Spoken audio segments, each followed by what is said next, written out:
Boiro Novo responsabiliza o Executivo Municipal da paralización das obras de ampliación do Centro Arqueolóxico do Barbanza. Os traballos iniciábanse en 2010 coa excavación e acondicionamento do terreo. Sen embargo, a falla de financiamento motivou que as obras non seguiran adiante. Ademais da posta en valor do patrimonio arqueolóxico, os membros de Boiro Novo consideran que a ampliación do centro suporía un revulsivo turístico para o concello. Un recurso tan importante para o noso concello como pode ser o turismo e a riqueza patrimonial e arqueolóxica que temos no noso concello, pois, en lugar de potenciala, en lugar de buscar alternativas que supoñan un retorno tamén para a economía local e para o desenvolvemento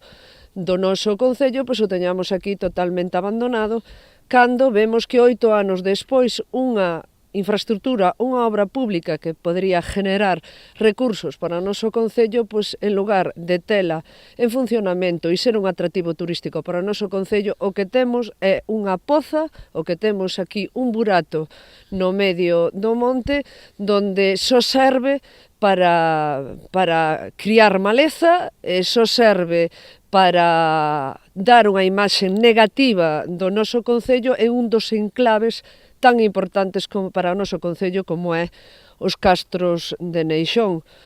Ademais do abandono desta infraestrutura, Boiro Novo demanda a sinalización de outros recursos patrimoniais, como dolmes ou petróglifos repartidos polo termo municipal. A obriga dun concello é manter sinalizadas, limpas e accesibles o patrimonio arqueolóxico.